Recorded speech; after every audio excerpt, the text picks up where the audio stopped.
제넥신 살펴보도록 하겠습니다.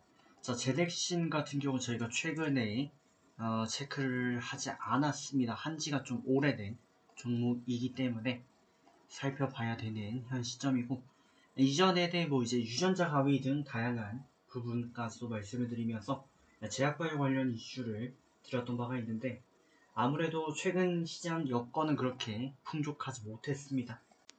그래서 한동안 우하향 곡선을 좀 이어왔던 바가 있고, 장기적으로 차트를 봤을 때도 18만대까지 이제 기록을 했던 주가였는데, 지금 2만원까지 빌렸으니 고점비 10분의 1 토막 정도까지 나 있는 굉장히 좀 안타까운 상황입니다.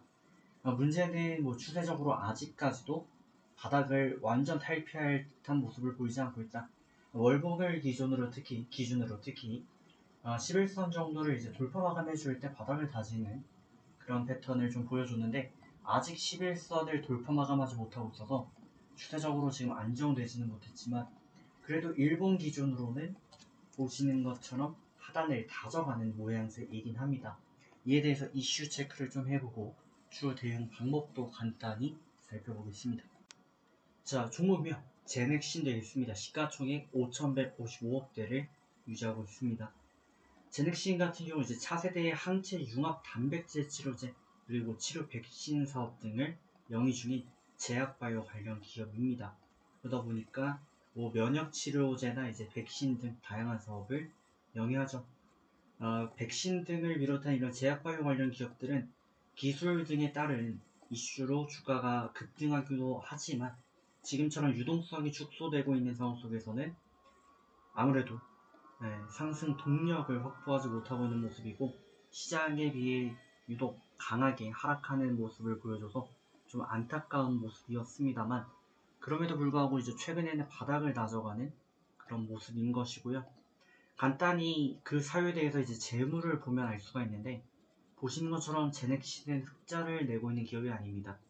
보통의 기업 가치를 추산하는 여러 가지 방법이 있지만, 가장 통용적으로 사용되는 것은 기존 영업이익 곱하기 10 정도나 20 정도의 PER, 즉 멀티플을 곱해서 계산하는 방식이 있는데, 보시는 것처럼 PER 계산이 불가합니다.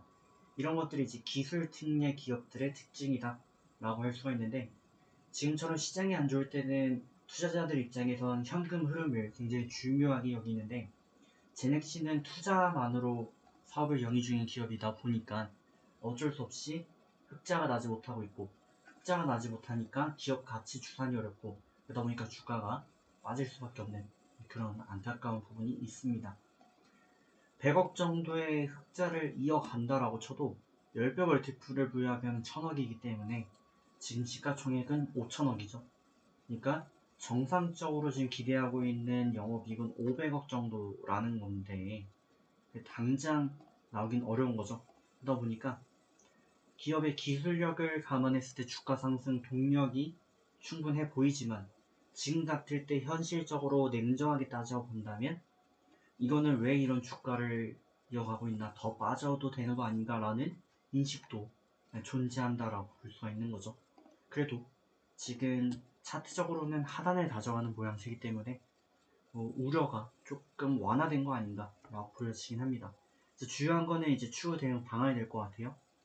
일단 지금 관점에서는 얼마 전에 이제 권리락 이슈가 있었고, 이로 인해서 단기 또 반등도 나온 바가 있었는데, 안정적으로 62평 돌파 마감은 좀 나와줘야 된다고 보여집니다. 그래서 지금 상황에서는 관망 혹은 100만원을 예를 들어 투자하기로 결정을 하셨다면 50 정도만 가시기를 추천을 드리고, 나머지는 이 초록색 라인 있죠, 일봉 62평 라인 돌파 마감이 다시 강하게 나올 때 이때 노려보시길 추천드리고요. 그 전까지는 관망을 추천드리도록 하겠습니다.